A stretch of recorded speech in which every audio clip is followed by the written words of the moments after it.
사랑해 주님 감사합니다. 이 시간 주님 앞에 나와 예배드립니다. 우리 예배를 받아주시옵소서. 감사합니다. 예수님의 이름으로 기도드렸습니다. 아멘.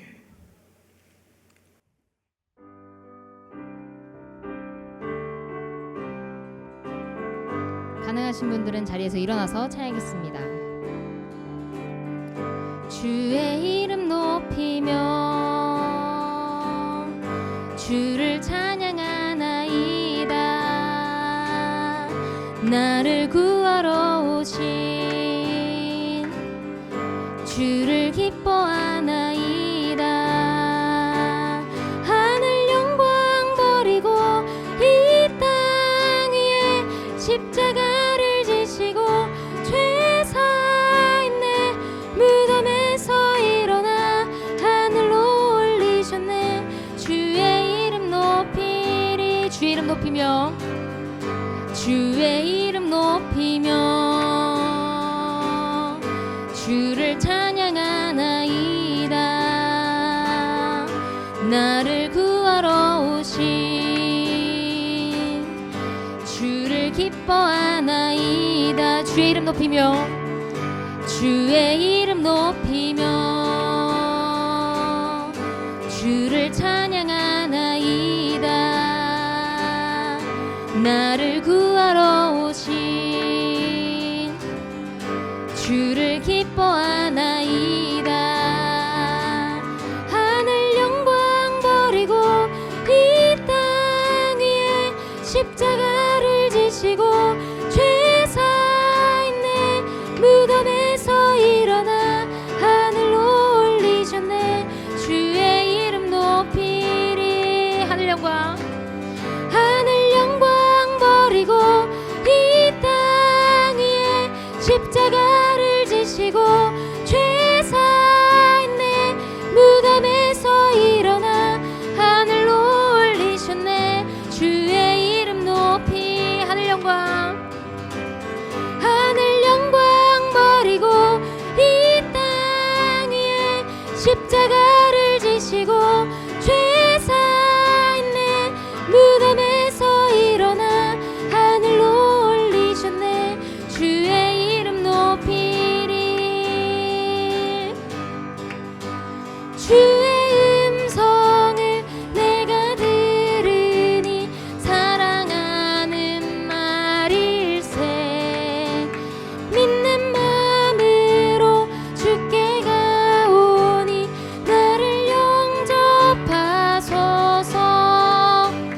내가 매일 십자가 앞에 더 가까이 가오니 구세주의 흘린 보배 피로써 나를 정케 하소서. 주여 넓으신 은혜 베푸사 나를 받아주시고 나의 품은 뜻 주의 뜻같이 되게 하여 주소서. 내가 매일 십자가 앞에 더 가까이 가오니 구세주의 흘린 보배 피로써 나를 정케 하소서. 주의 보좌로 나갈 때에 어찌하니 기쁠까. 주의 얼굴을 항상 배우니 더욱 친근합니다. 내가 매일 십자가 앞에 더 가까이 가오니 구세주의 흘린 보배 피로써 나를 정케 하소서. 우리 구주의 넓은 사랑을 증량할 자 없으며 참된 기쁨도 헤아릴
내가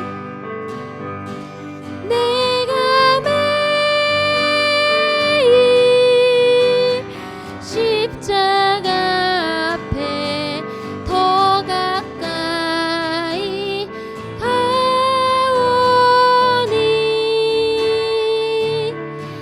구세주의 흘린 보배 피로써 나를 정케 하소서.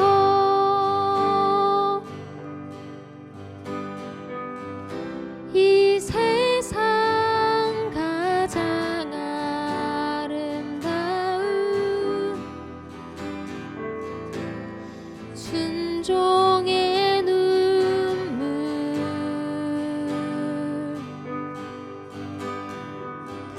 온 세상 다시 빛나게 한 생명의 눈물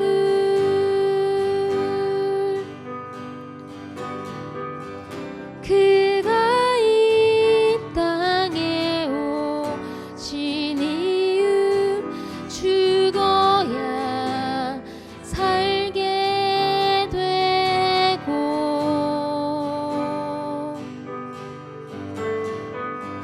저야만 승리하는 놀랍고 영원한 신비 지으신 그대로 회복시킨 우리의 창조주 그리스도 십자가의 길로 아버지 뜻 이루셨네. 그가 이 땅에 오신 이유 이제 우리에게 맡겨진 그 소망 그 사랑 그 생명 아름답고 눈부신 십자가의 길 우리가 이 땅에 살아갈 이유 다시 한번 찬양했습니다. 이 세상 가장 아름다운 순종의 눈물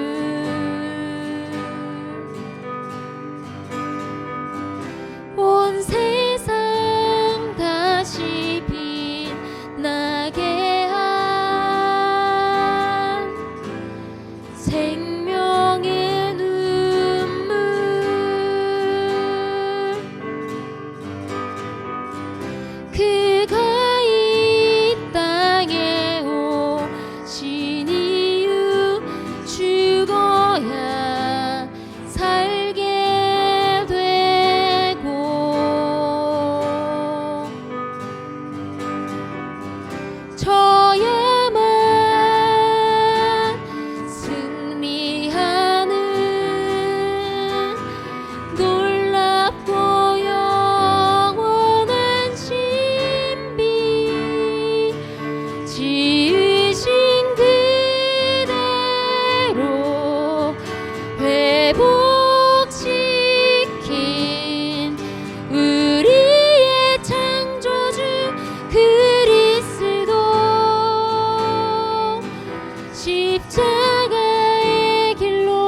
지으신 그대로 회복시킨 우리의 창조주 그리스도 십자가의 길로 아버지 뜻 이루셨네. 그가 이 땅에 오신 이유 이제 우리에게 맡겨진 그 소망 그 사랑 그 생명 아름답고 눈부신 십자가의 길 우리가 이 땅에 살아갈 이유.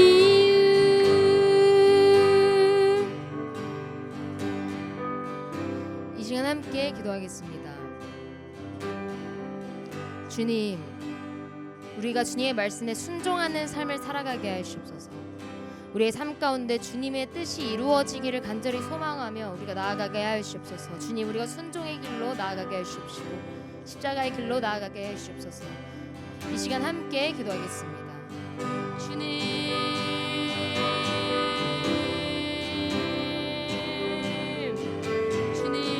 우리가 말씀 가운데 온전히 순종하는 삶을 살아가게 하시옵소서.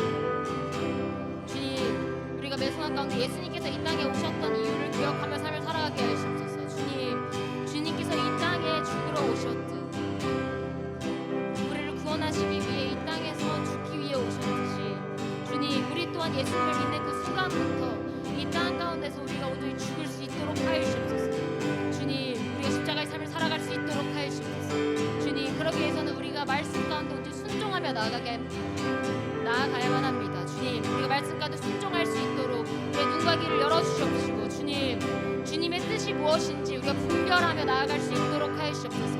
주님, 우리가 또한 분별한 이후에 말씀 가운데 순종을 결단하며 우리의 삶 가운데 그 순종을 삶으로 실천하며 행동으로 실천하며 나아갈 수 있도록 하시옵소서. 주님, 우리에게 그럴 힘과 능력을 더하시옵소서. 주님,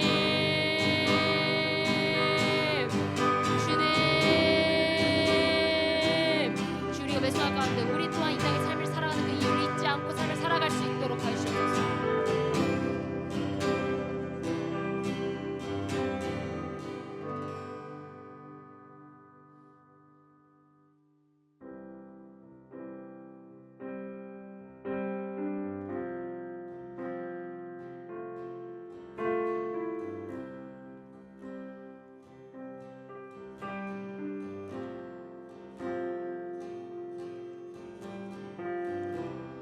세상을 구원하기 위해 흘려야 할 피가 필요하다면 죄인을 대신하기 위해 희생의 제물 필요하시다면 내 생명 제단 위에 드리니 주 영광 위에 사용하소서. 생명이 또 다른 생명 낳고 주님 볼 수 있다면 나의 삶과 죽음도 아낌없이 드리리. 죽어야 다시 사는 주의 말씀 믿으며 하늘의 미랄 되어 썩어지리니 예수님처럼 살아가게 다시 한번 찬양했습니다. 세상을 구원하기 위해 흘려야 할 피가 필요하다면 죄인을 대신하기 위해 희생의 제물 필요하시다면 내 생명 제단 위에 드리니 주 영광 위에 사용하소서. 생명이 또 다른 생명 낳고 주님 볼 수 있다면 나의 삶과 죽음도 아낌없이 드리리.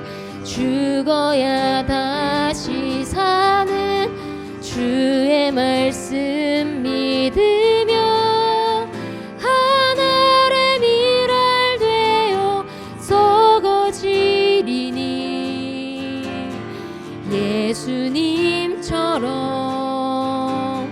살아가게 하소서.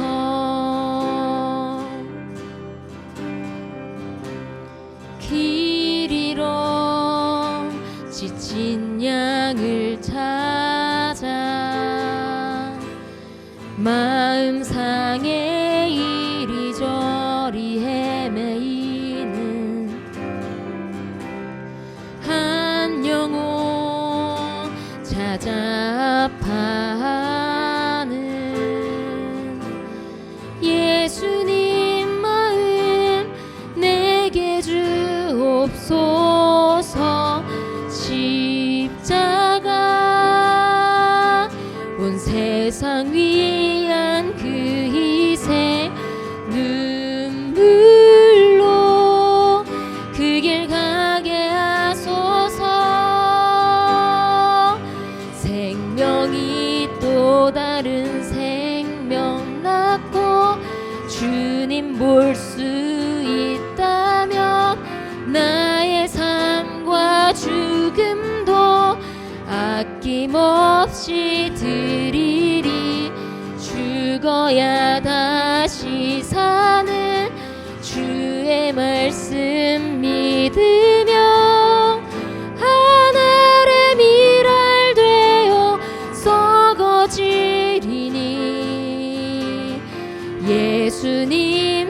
예수님처럼 살아가게 하소서.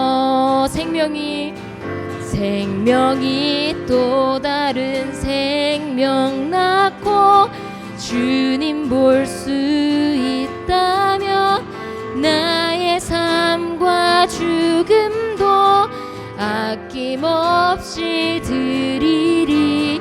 죽어야 다시 사는 주의 말씀 믿으며 하늘의 미랄 되어 썩어지리니 예수님처럼 살아가게 하소서.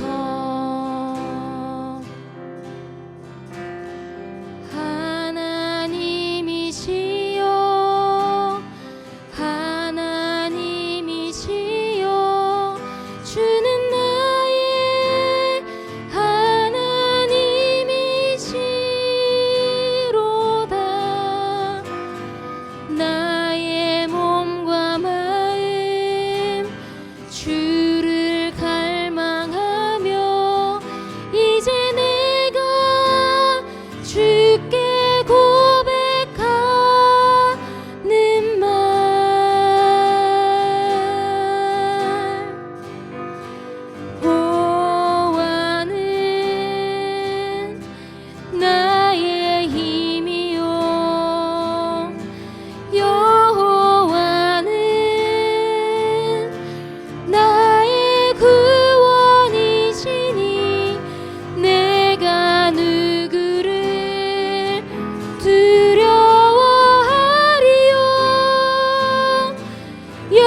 여호와는 나의 힘이요 여호와는 나의 힘이요 여호와는 나의 구원이시니 내가 누구를 두려워하리요 여호와는 생명의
기도드렸습니다. 주님,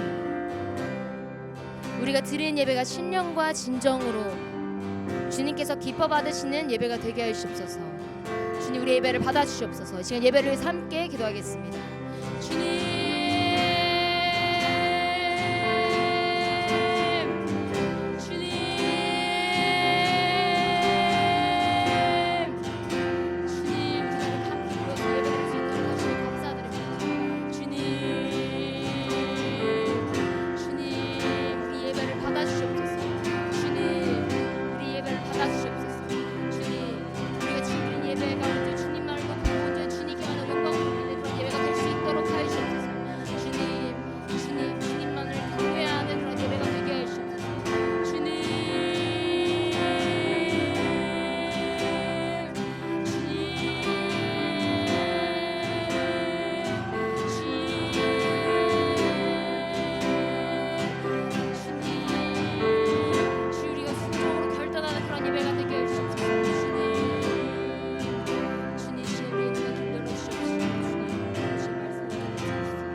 주님, 우리가 함께 모여서 예배드릴 수 있는 기회를 허락해 주셔서 감사드립니다.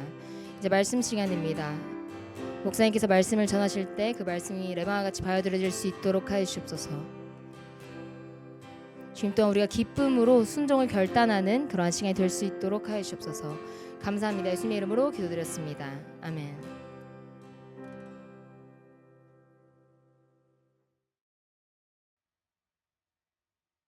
네, 오늘 우리에게 주신 말씀 마가복음 14장 55절에서 65절 말씀입니다. 마가복음 14장 55절에서 65절 말씀입니다. 함께 읽겠습니다. 시작. 대제사장들과 온 공회가 예수를 죽이려고 그를 칠 증거를 찾되 얻지 못하니 이는 예수를 쳐서 거짓 증언하는 자가 많으나 그 증언이 서로 일치하지 못함이라. 어떤 사람들이 일어나 예수를 쳐서 거짓 증언하여 이르되 우리가 그의 말을 들으니 손으로 지은 이 성전을 내가 헐고 손으로 짓지 아니한 다른 성전을 사흘 동안에 지으리라 하더라 하되 그 증언도 서로 일치하지 않더라. 대제사장이 가운데에 일어서서 예수에게 물어 이르되 너는 아무 대답도 없느냐? 이 사람들이 너를 치는 증거가 어떠하냐 하되 침묵하고 아무 대답도 아니하시거늘 대제사장이 다시 물어 이르되 내가 찬송받을 이의 아들 그리스도냐? 예수께서 이르시되 내가 그니라. 인자가 권능자의 우편에 앉은 것과 하늘 구름을 타고 오는 것을 너희가 보리라 하시니 대제사장이 자기 옷을 찢으며 이르되 우리가 어찌 더 증인을 요구하리요? 그 신성 모독하는 말을 너희가 들었도다.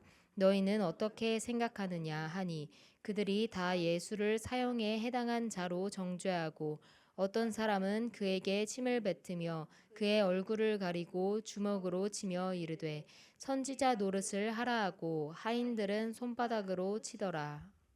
아멘. 아멘.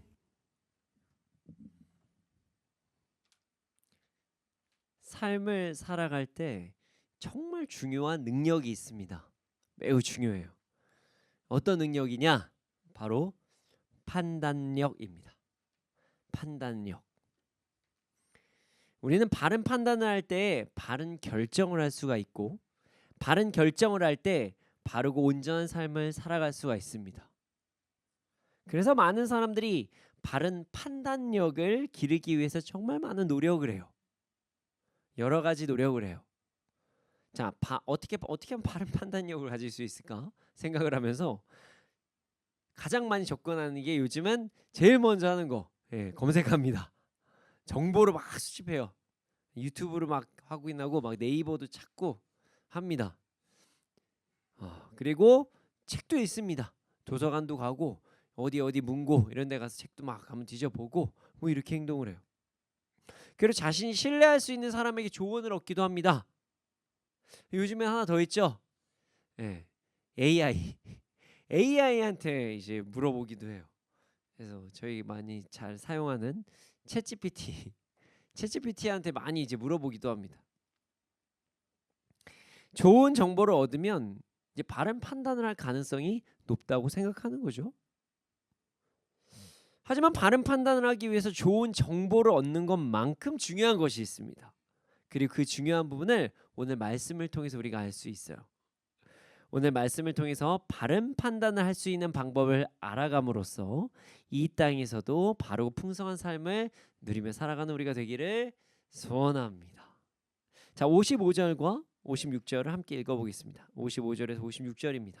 함께 읽겠습니다. 시작. 대제사장들과 온 공회가 예수를 죽이려고 그를 칠 증거를 찾되 얻지 못하니 이는 예수를 쳐서 거짓 증언하는 자가 많으나 그 증언이 서로 일치하지 못함이라. 아멘. 대제사장들과 온 공회가 예수님을 죽이려 합니다. 그 당연히 예수님을 죽일 증거를 찾을 수 있을까요? 어렵겠죠. 어려워요. 죄를 못 찾죠. 예수님께서는 죄가 없으시니까요. 사람들이 예수님을 불리하게 하려는 어떤 거짓 증언을 하였지만 그 증언이 서로 일치하지도 못합니다. 거짓말이니까요. 그래서 예수님을 붙잡았지만 예수님을 죽일 수 있는 방법은 없었어요. 심판대에 놓을 수가 없다는 거죠. 자, 이 사건은요, 예수님께서 산헤드린 앞에서 신문을 당하시는 장면이라고 볼 수가 있습니다. 산헤드린이라고 이야기하면은 모르시는 분들도 아직 계시기 때문에 좀 친절하게 설명해 드리면, 산헤드린은 기관이에요. 장소가 아닙니다. 기관이에요. 기관. 예를 들어서 저희는 어디죠? MI10 미니스트리죠. 자, MI10 미니스트리가 뭐 여기 있을 수도 있고 저기일 수도 있죠. 어쨌든 기관이에요. 어떤 기관인 것처럼 산헤드린도 어떤 뭐 공동체, 집단, 기관 같은 거라고 볼 수가 있어요. 지금 그 기관에서 예수님을 신문하고 있습니다. 왜 그럴까요? 자신의 권위를 예수님께 빼앗기지 않기 위해서 그런 것입니다. 이 산헤드린은요, 이 뭐 이제 여러 가지 이제 연구를 하다 보면 전통적으로 한 71명 정도로 해가지고 구성이 되어 있다고 이야기를 해요. 그리고 그곳에서의 의장이 있겠죠? 자, 의장은 누구냐면 대제사장이에요. 그래서 지금 대제사장이 예수님을 판결하려고 하는 것입니다. 산헤드린은요, 종교 재판소의 역할도 있지만 사법권도 가지고 있었어요. 하지만 이제 로마 식민지 당시에는 사형 집행 권한은 제한되어 있기 때문에 산헤드린에서 예수님을 죽이려면은 이제 로마에 사형 집행을 해달라고 이게 주장을 해야 됩니다. 그래서 직접적으로 바로 죽일 수가 없었고 이제 로마에게 부탁을 한 거예요. 그러니까 이제 본디오 빌라도에게 고난을 받아서 이 장면이 나오는 거예요. 예수님께서는 지금 그런 기관에서 심판을 받고 계시는 거예요. 그리고 지금 심판을 받고 있는 장소가 어디냐면 당시 대제사장인 가야바의 뜰, 가야바의 뭐 정원, 뜰에서 지금 심판을 받고 계십니다. 물론 처음부터 가야바의 뜰에서 심판을 받으신 건 아니고요. 처음에는 이제 이게 어디서 뭐 안나스 얘기도 나오는데 요한복음 보면은 그래서 안나스 맞아요. 안나스의 뜰에서 먼저 심판을 받습니다. 그 다음에 가야바의 뜰로 또 이동하셔서 심판을 받으시는 거예요. 그래서 참고로 베드로가 예수님을 3번 부인하는데 그 장면이 연달아서 있는 건 아니고 처음에 이제 안나스의 뜰 거기 첫 번째로 이제 부인을 하고 나머지 2번은 가야바의 뜰에서 부인을 했다. 뭐 이렇게 이야기를 해요. 근데 이 장면이 좀 중요한 부분이 있는 게요. 왜 그러냐면은 이제 성경적으로 해석을 할 때 궁금해하시는 분들이 계시거든요. 대제사장이 왜 이렇게 많나? 그 부분에서 여기에서 해결이 됩니다. 이제 가야바는 당시 대제사장이고요. 안나스는 가야바의 장인이었는데요. 그만큼 또 이제 힘이 있는 사람이었어요. 대제사장들이 뭐 현직 대제사장들도 있지만 과거 대제사장 그래서 뭐 누가 임명해주기도 하니까 했다가 바뀌기도 하고 했다가 바뀌기도 해서 대제사장들 이렇게 이야기를 한 거예요. 현직 대제사장은 가야바가 맞습니다. 예수님께서는 산헤드린 공회에서 이런 과정을 통해서 심판을 받으신 거예요. 자, 근데 여기 매우 중요한 부분이 있습니다. 이 심판은요, 공식적인 심판이 아니에요. 공식적인 심판이 아니라는 것입니다. 급하게 진행되는 비공식적 심판이에요. 사내들린 공회는 밤에 진행되는 신문을 공식적으로 인정하지 않았습니다. 낮에 신문하는 것이 공식적인 신문이었어요. 그런데 말이죠, 여러분, 이 성경을 쭉 저희가 이제 마가복음을 함께 읽었잖아요. 예수님께서 언제 사람들에게 붙잡히셨죠? 바로 밤에 붙잡히셨습니다. 예수님께서 제자들과 유월절 식사를 하신 후에 겟세마네 동산으로 가서 기도하셨죠? 기도하시고 내려오시는 중간에 유다가 예수님을 팔았죠. 라삐어 하고 입 맞춘 다음에 예수님을 팔았습니다. 잔인한 장면이기도 해요. 자, 예수님께서 그럼 언제 잡히신 거죠? 바로 밤에 잡히신 거예요. 근데 사내들린 공회에서는 왜 예수님을 밤에 잡았을까요? 왜 붙잡았을까요? 그럴 수밖에 없었죠. 공식적으로 예수님을 붙잡으면 사람들이 거센 비판을 했을 것이니까요. 그로 인해서 공식적인 효력이 없는 밤의 시간에 비공식적으로 붙잡아서 그 밤 동안에 예수님께 죄목을 만들기 위해서 밤에 붙잡는 거예요. 죄인으로 몰아가야 되니까. 아직까지는 죄인이라고 어떤 확정이 없어요. 유다가 예수님이 어디 계신지를 이야기해서 팔기는 했고 붙잡기는 했지만 죄목이 없는 상황이에요. 낮에 신문을 하면 공정하게 심판을 받을 수밖에 없죠. 사람들이 다 심판을 보고 있으니까요. 그러니까 밤에 비공식적으로 심판을 해서 어떻게든 회유를 하든 유혹을 하든 곤란스럽게 하든 어떻게든 해서 예수님을 죽이려는 어떤 명분을 만들려고 했던 거예요. 그리고 예수님을 빠르게 죽이려고 했던 거죠. 이게 참 안타까운 행동이에요. 그래서 오늘 보면 55절의 내용이 기록이 된 거예요. 유다의 배신으로 예수님을 붙잡긴 했지만 사형시킬 명분이 없었다. 그래서 어떻게든 예수님을 사형시키기 위해 노력은 했지만, 그래서 거짓 증인들을 막 세웠지만 이런 잔꾀도 통하지가 않았던 거예요. 왜냐하면 모세 율법을 보면 어떤 기록이 있죠? 자, 어떤 사람에 대해서 판단할 때는 두세 사람의 이야기를 들어보라고 했죠. 근데 지금 증인들의 말이 안 맞는 거예요, 서로. 그러니까 사형의 판결을 할 수가 없었던 거죠. 아무리 많은 증인이 있어도 같은 말을 하는 사람이 두세 사람이 있어야 되는데 입이 안 맞는 거예요. 그래서 예수님을 죽일 수가 없었던 것입니다. 근데 이때 어떤 사람이 거짓 증거를 하기 시작합니다. 자, 57절에서 59절 말씀입니다. 자, 57절에서 59절이에요. 함께 읽겠습니다. 시작.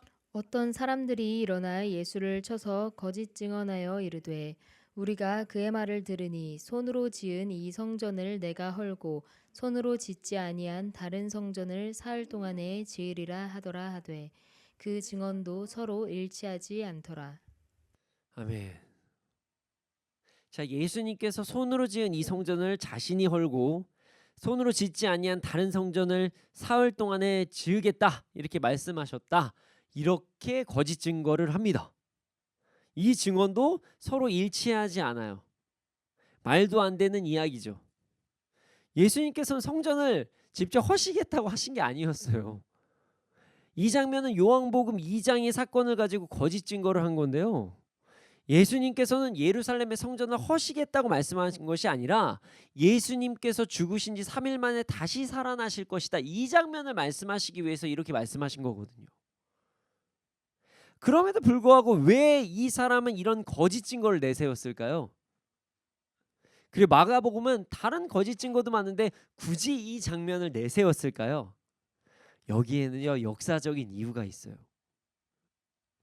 이 거짓 증거가 진실인 것처럼 되면 예수님께서는 즉각 사형이거든요. 자, 이게 왜 그러냐? 당시의 로마의 법 중에는 이런 법이 있었다고 합니다. 성정 파괴는 사형이다. 여러 민족들의 종교를 문화를 중요하게 하기 위해서 누군가가 다른 사람의 종교, 어떤 성전을 파괴를 하면 즉시 사형. 이렇게 할 수 있는 법이 있었대요. 그러니까 마가복음의 이 마가는 이렇게 기록을 한 거죠. 이렇게까지 어떻게 해서든 바로 죽이려고 하는 사람들이 있었다. 그러하기 때문에 이 사람은 예수님께서 하신 말씀을 모함해서 성전 파괴에 어떻게든 연결만 지면 바로 죽일 수 있으니까 이렇게 얘기를 한 거예요. 이 내용이 기록된 것입니다. 참으로 안타까운 행동이죠. 하지만 이 거짓 증거도 서로 맞지 않아요. 말이 맞지 않아요. 여러 가지 거짓 증거와 모함에도 예수님을 죽일 방법이 나오지 않자 이제는요 대제사장이 예수님을 공격하기 시작합니다. 자, 60절에서 62절 말씀 함께 보겠습니다. 함께 읽겠습니다. 시작. 대제사장이 가운데 일어서서 예수에게 물어 이르되 너는 아무 대답도 없느냐? 이 사람들이 너를 치는 증거가 어떠하냐 하되 침묵하고 아무 대답도 아니하시거늘 대제사장이 다시 물어 이르되 내가 찬송받을 이의 아들 그리스도냐? 예수께서 이르시되 내가 그니라. 인자가 권능자의 우편에 앉은 것과 하늘 구름을 타고 오는 것을 너희가 보리라 하시니. 아멘. 자, 예수님께 사람들이 예수님을 모함하는데도 왜 어떠한 답변도 하지 않냐? 당신은 이렇게 수많은 사람들이 당신에 대해서 이야기를 하는데 왜 아무런 말도 하지 않냐? 이렇게 질문을 합니다. 모함이라는 말은 아니죠. 이 사람은 어떻게든지 하려고 하는 것이니까요. 예수님께서는 대제사장이 이런 질문에도 대답을 하지 않으십니다. 여러분, 이 부분이 진짜 중요한 부분이에요. 사람들은요 자신의 억울함을 참지 못할 때가 많아요. 그래서 누군가 자신을 조금이라도 모욕하는 것 같고 억울하게 하는 것 같으면 바로 항변을 합니다. 아니 바로 역으로 공격하기도 합니다. 뭐 내가 언제 그랬냐, 뭐 너만 그러냐, 나만 그러냐, 막 난리가 나요. 조금만 억울하면은 난리가 나요. 많은 사람들이 다 그래요. 근데 이게 매우 지혜롭지 못한 행동이라는 거예요. 하나님께서는요 사람에게 감정을 주셨어요. 이 감정을 바르고 풍성하게 사용하면 좋지만 많은 사람들이 이 감정을 잘못 사용할 때가 있다는 거예요. 자신이 억울하고 답답할 때 사람들은 감정을 온전히 사용을 하지 못합니다. 정확한 판단을 내지 못해요. 그래서 함께 비난을 해요. 함께 비판을 합니다. 함께 정죄를 합니다. 그리고 싸워요. 다퉈요. 난 억울하다고 얘기하면서. 대제사장은요 인간의 이런 연약함을 이용하려고 했어요. 자, 예수님을 억울하게 해서 스스로 올무에 빠지게 하려고 했었던 거죠. 이때 예수님께서 매우 지혜로운 방법을 선택하십니다. 바로 침묵입니다. 거짓에 어떠한 반응을 하지 않아요. 그리고 묵묵히 진리를 따라 나아가는, 사명을 따라 나아가는 방법을 선택하십니다. 여러분, 우리도 이런 삶을 살아야 합니다. 많은 그리스도인들이 내가 조금 막 불합리하고 억울하고 답답하면 막 분노를 막 표출할 때가 있어요. 억울하고 답답할 때 우리는 먼저 예수님이라면 어떻게 하셨을지 점검해 봐야 돼요. 그리고 말씀에 어떻게 기록이 되어 있는지 살펴봐야 돼요. 그래야 그리스도인의 품위를 지킬 수 있습니다. 그리고 죄에 대한 유혹도 넘어가지 않아요. 그리스도인들은요 세상의 방법이 아니라 그리스도인의 방식으로 살아가야 됩니다. 세상에서는 아유 그러면은 얕잡아 본다, 어떻다 저쩌다 뭐 이런 얘기를 하죠. 그러면 안 된다는 거예요. 그래도 그렇다고 뭔가를 그 거짓에 동요할 필요도 없이 침묵으로 지혜롭게 반응해야 된다는 거죠.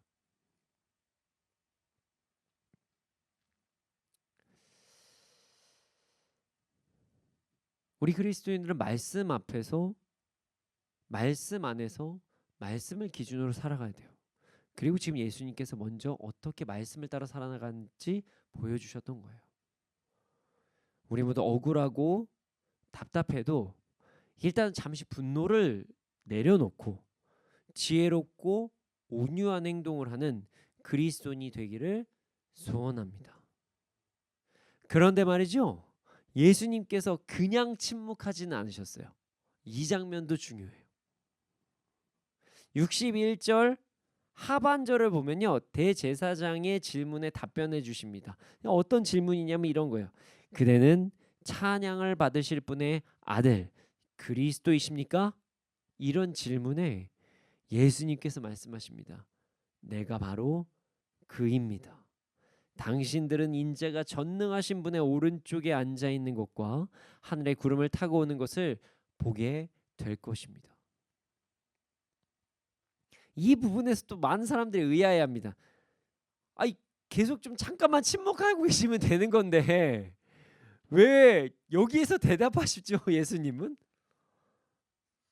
방금까지는 누군가 말도 안 되는 비난할 때 침묵해야 된다 말씀하시고, 그럼 언제는 침묵하고 언제는 도대체 말을 해야 되나요?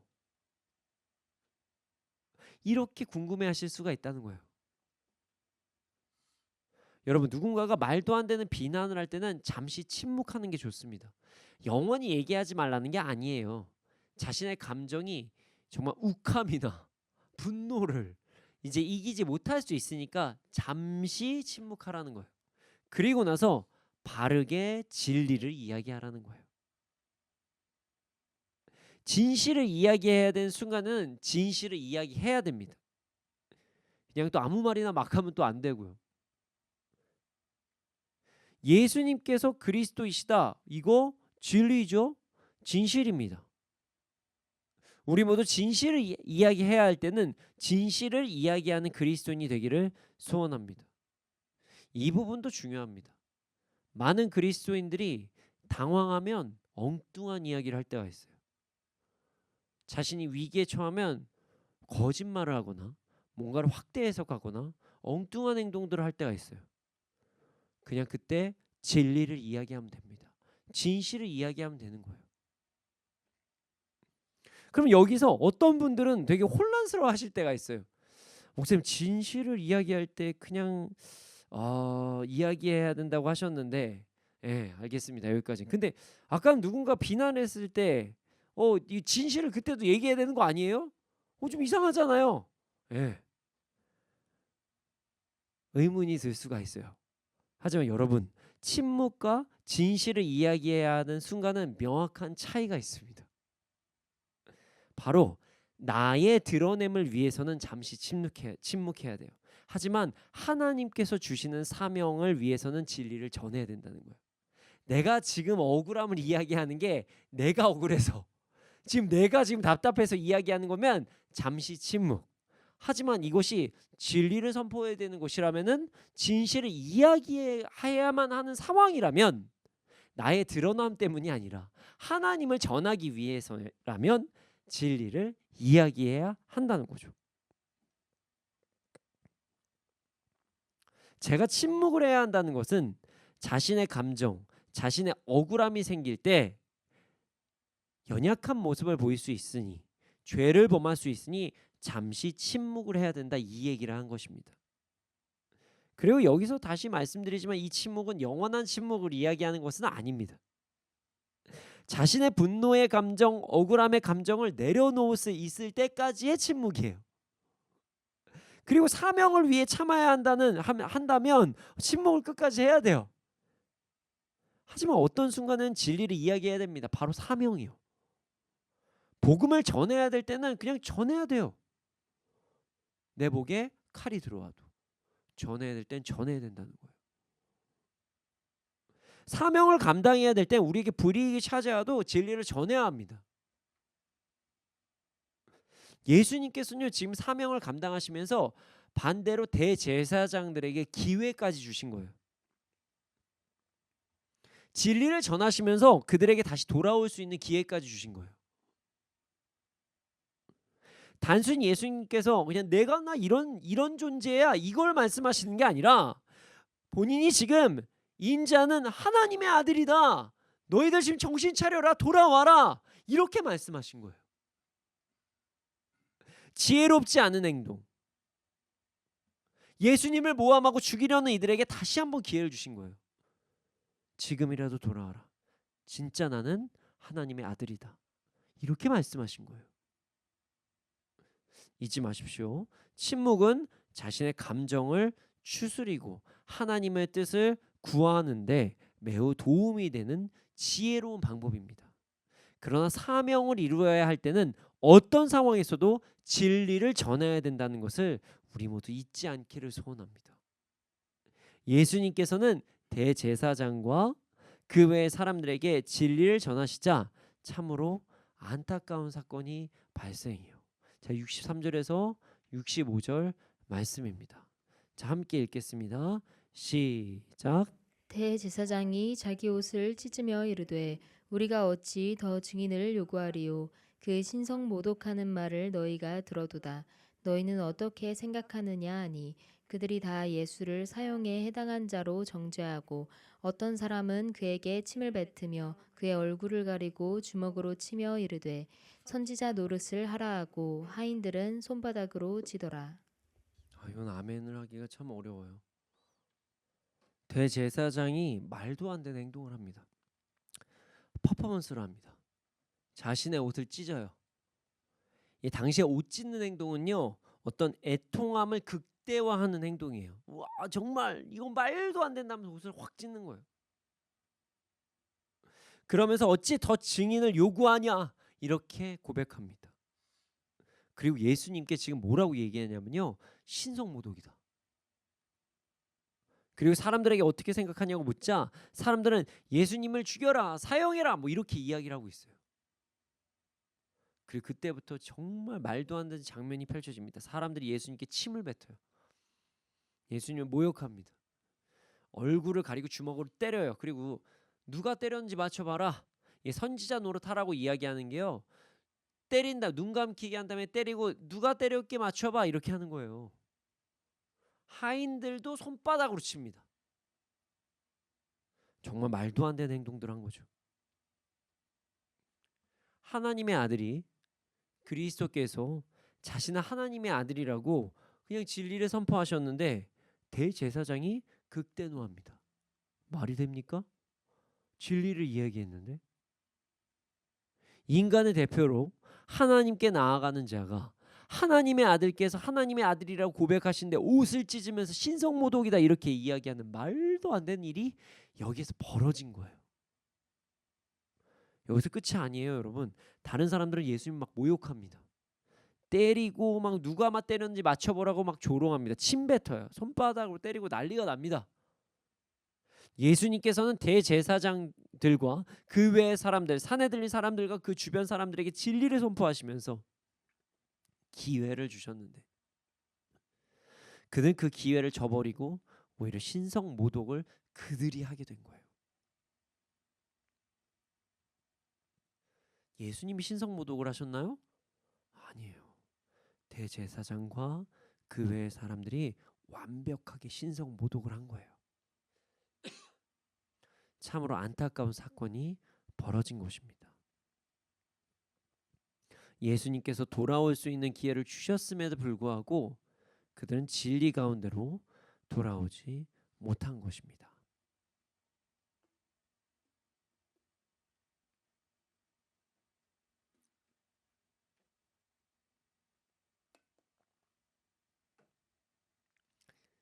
자, 오늘 본문은 바른 판단을 할 수 있는 방법을 알 수 있는 말씀이다. 이렇게 제가 말씀드리고 시작드렸죠? 그렇습니다. 오늘 말씀을 통해서 우리는 바른 판단을 할 수 있는 방법을 알 수 있습니다. 자, 오늘 말씀에서 완벽하게 잘못 판단을 한 사람이 바로 나옵니다. 누굴까요? 바로 대제사장입니다. 대제사장은 지금 인간을 대표해서 하나님께 나아가는 그런 역할을 가진 사람이었어요.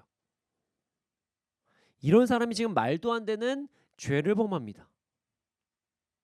하나님의 아들을 알아보지 못해요. 대제사장이 하나님의 아들이 자신을 하나님의 아들 그리스도라고 고백하니까 신성모독이래요. 말도 안 되는 행동을 합니다. 그리고 사형까지 내려버려요. 누가요? 대제사장이요. 어이가 없죠.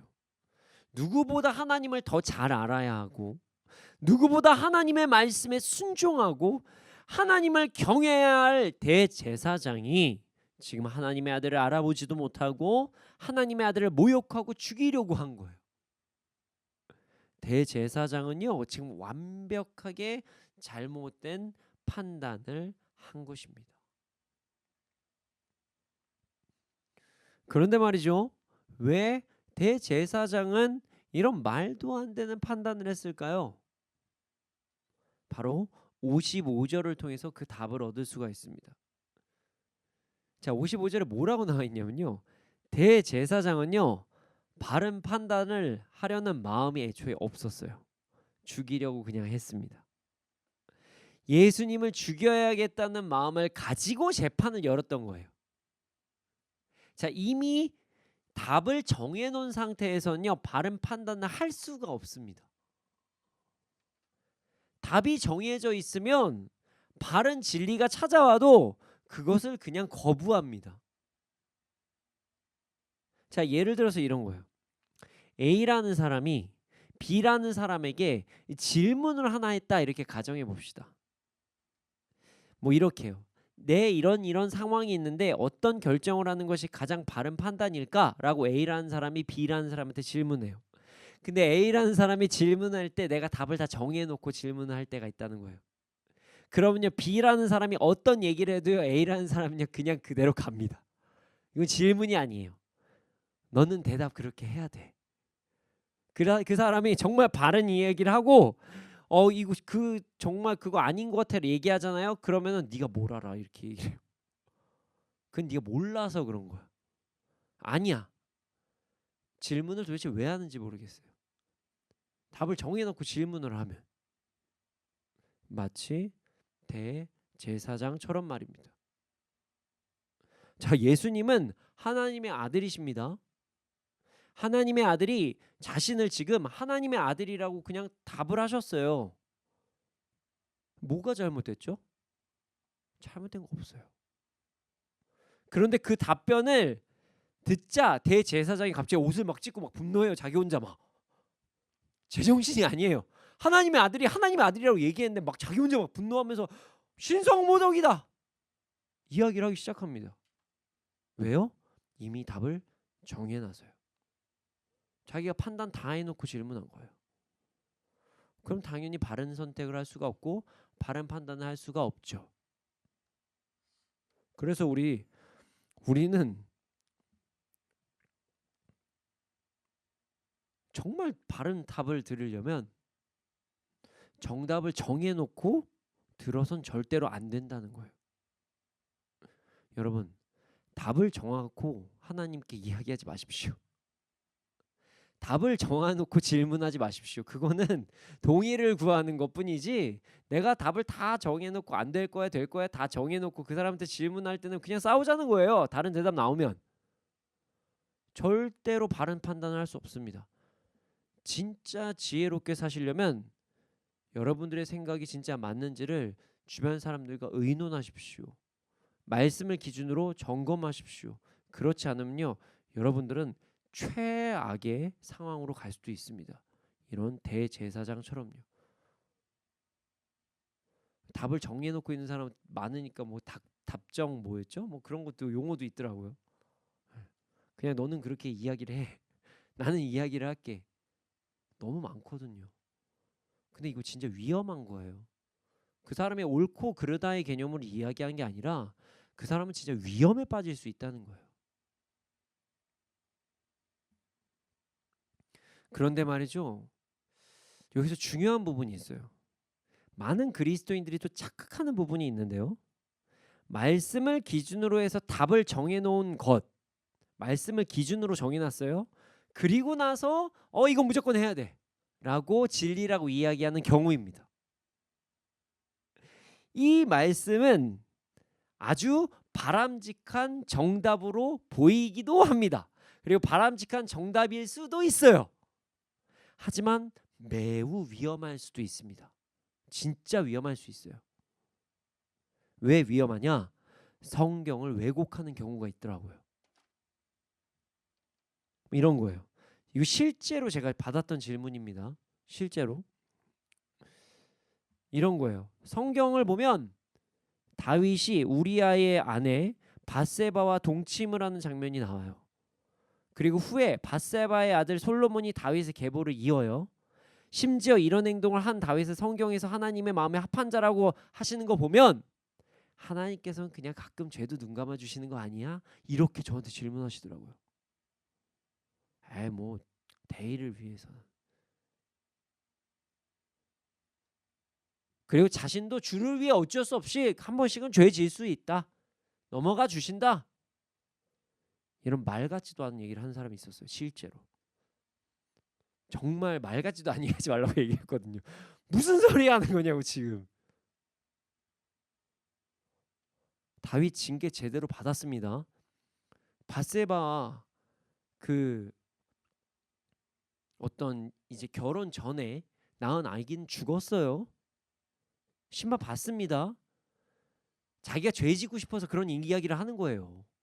죄 짓고 싶어서. 말도 안 되는 거죠.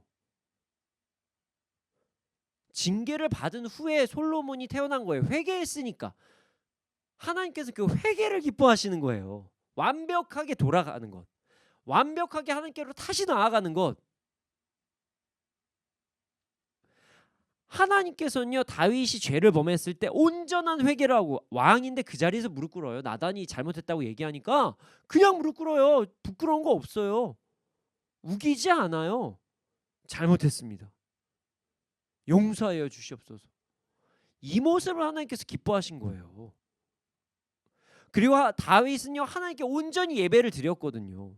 하나님께 순종하기 힘쓴 사람이었어요. 그래서 하나님의 마음에 합한 자였습니다. 여러분, 성경을 내가 원하는 대로 여기 딱 떼어서 보고, 성경을 내가 원하는 대로 저기 딱 떼어서 보면서 내 주장을 내세우기 위해서, 내 죄를 합당하기 위해서 쓴 사람들은 대제사장과 같은 사람이라고 볼 수 있어요. 대제사장도 나름 신성모독이라고 하잖아요. 아무리 근거가 성경이어도 완전히 잘못된 판단을 할 수도 있어요. 그래서 여러분, 성경을 해석할 때 66권을 모두 함께 통합해서 봐야 돼요. 그리고 바른 지도하에 성경을 봐야 돼요.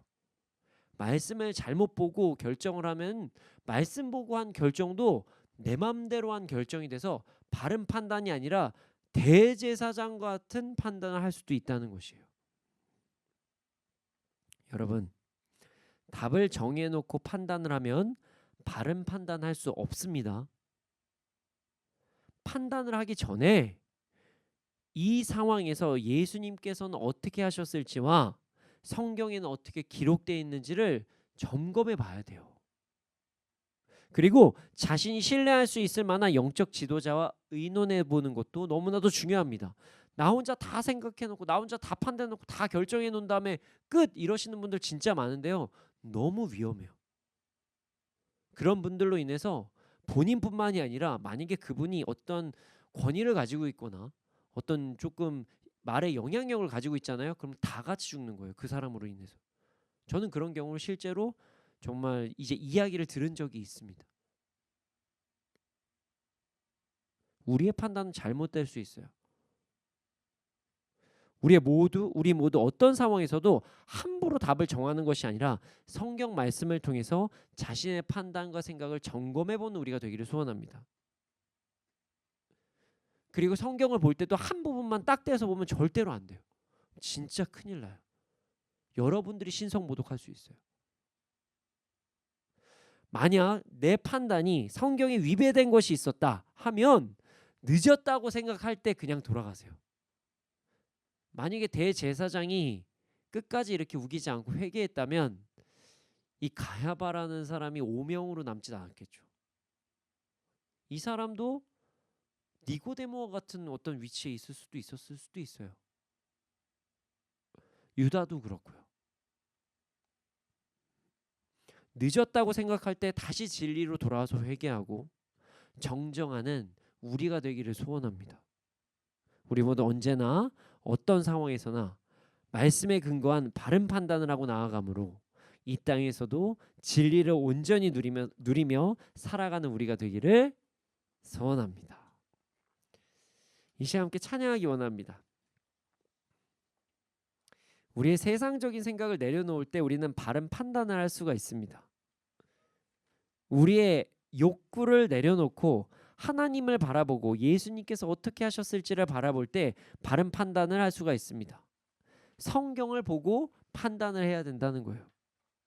잘못된 답을 정해놓는 것이 아니라 말씀에 집중하면서 바른 판단을 하는 것, 그게 바로 가장 지혜로운 삶이라는 것을 잊지 않는 우리가 되기를 소원합니다. 이 시간 함께 가사를 묵상하며 말씀에 집중하는 삶을 살 수 있도록 해달라고 함께 기도하는 마음으로 찬양하겠습니다.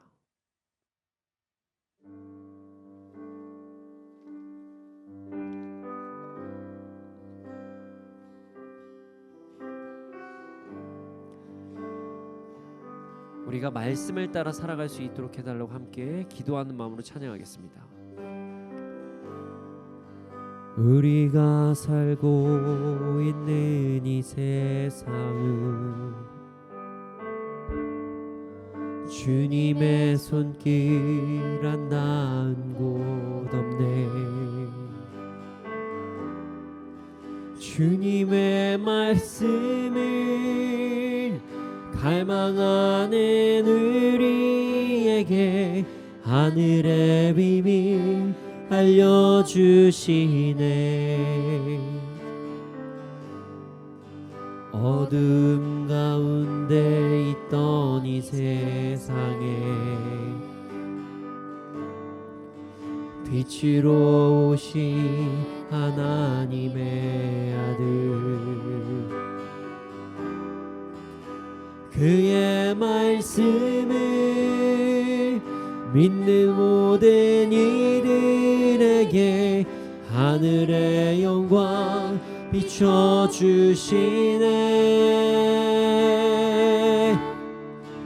하나님 말씀으로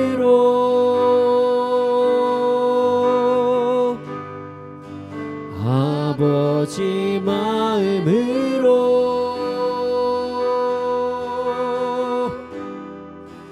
나 달려갑니다.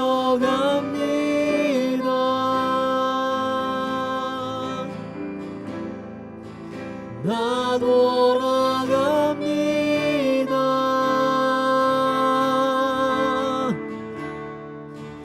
말씀이 육신 되어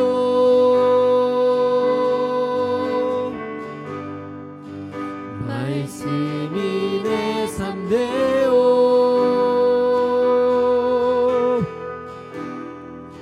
주 나라 이곳에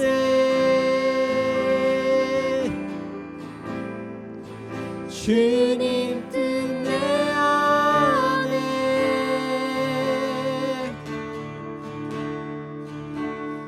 이루소서. 다시 한번 고백하겠습니다. 우리가 살고 있는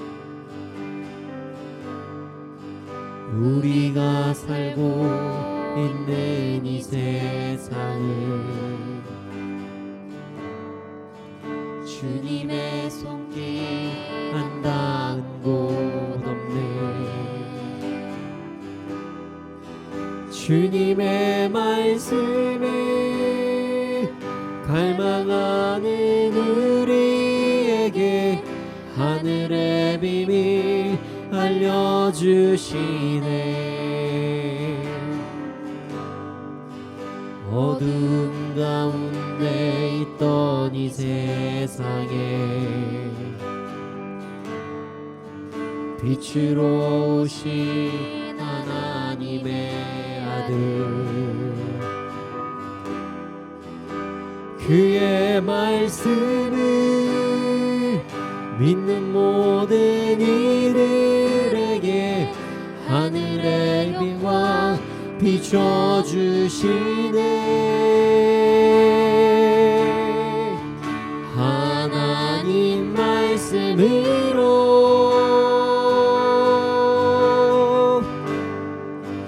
아버지 마음으로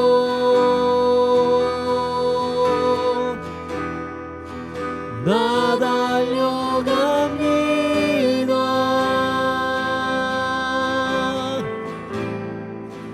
나 돌아갑니다.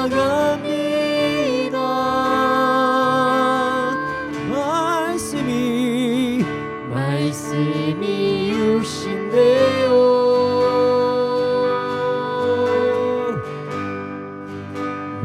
말씀이 내 삶 되어 아멘.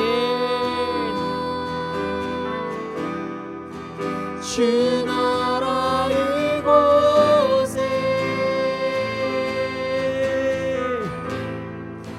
주님 뜻 내 안에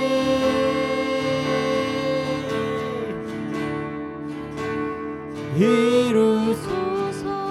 듣지 못했던 마음, 듣지 못했던 마음, 주님의 성령 오셔서 보지 못했던 나의 눈 주를 보게 하시네. 듣지 못했던 마음, 주님의 성령 오셔서 보지 못했던 나의 눈 듣지 못했던 마음, 주님의 성령 오셔서 보지 못했던 아멘. 그런 역사가 일어나게 하여 주옵소서.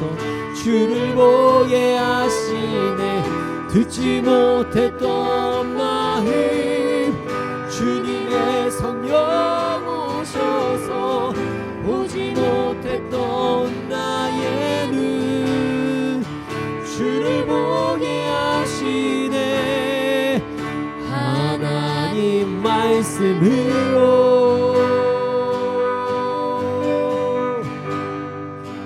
아버지 마음으로 주님 나 달려갑니다. 오 주님 나 돌아갑니다.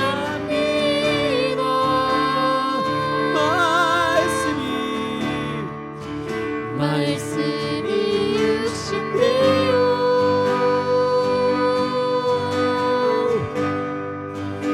말씀이 내 삶 되어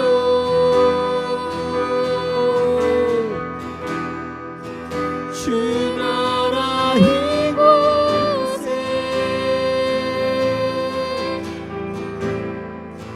주님 뜻 하나님 말씀으로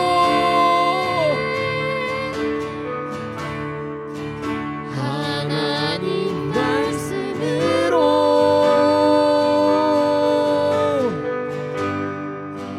아버지 마음으로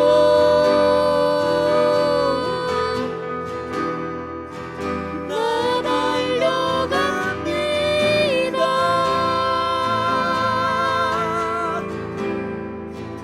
나 돌아갑니다. 말씀이 육신되어 말씀이 육신되어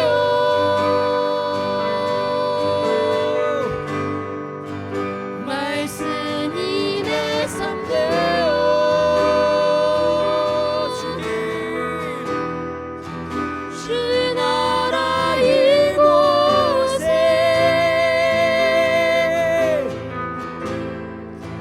주님 뜻 내 안에 하나님 말씀으로 하나님 말씀으로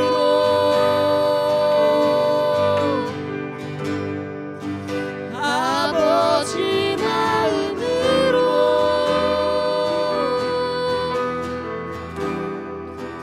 나 달려갑니다.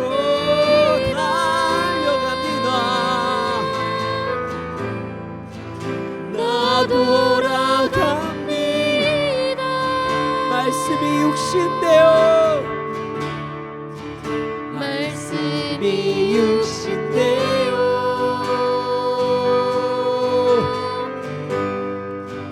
말씀이 내 삶 되어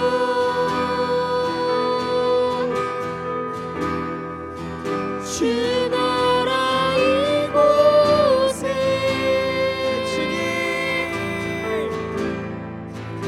주님 뜻 내 안에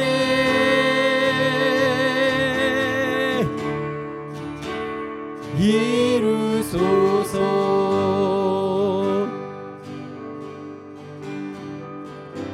주님, 우리가 더 이상 잘못된 답을 정해놓고 더 이상 나아가지 않게 하여 주시옵소서.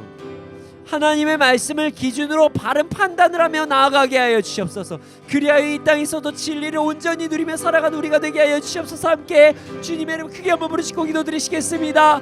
주여,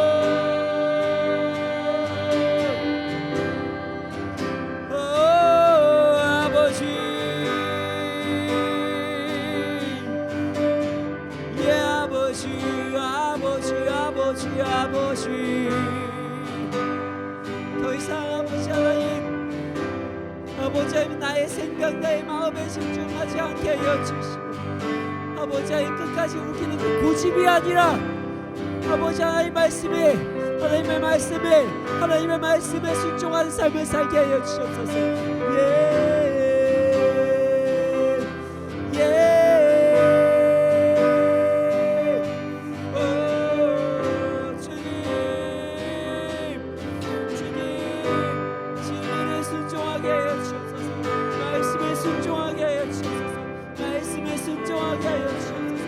말씀에 순종하게 하여 주옵소서. 말씀에 순종하게 하여 주옵소서. 말씀에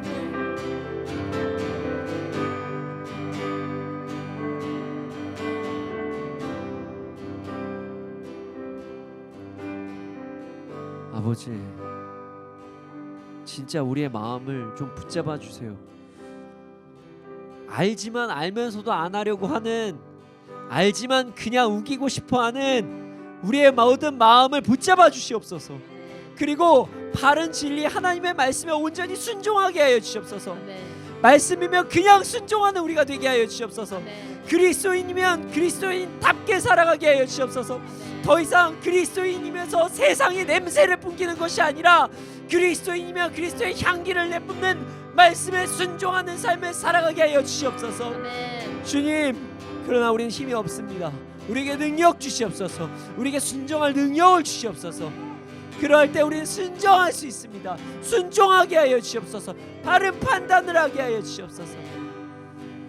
주님, 그렇게 될 줄로 믿습니다. 감사합니다. 이 모든 말씀 예수님의 이름으로 기도드렸습니다. 아멘. 주님, 드려진 예물이 있습니다. 이 예물이 쓰여진 곳곳마다 30배, 60배, 100배 열매가 일어나게 해주시옵소서. 지금은 우리 구주 예수 그리스도의 은혜와 하나님의 크신 사랑과 성령님의 감화감동하신 그 역사하심이 언제나 어느 때나 하나님의 말씀에 온전히 순종하고 돌아가야 될 때 온전히 돌아가는 자들의 머리 위에, 이 나라의 민족 가운데 지금부터 영원토록 함께 있을지어다. 아멘.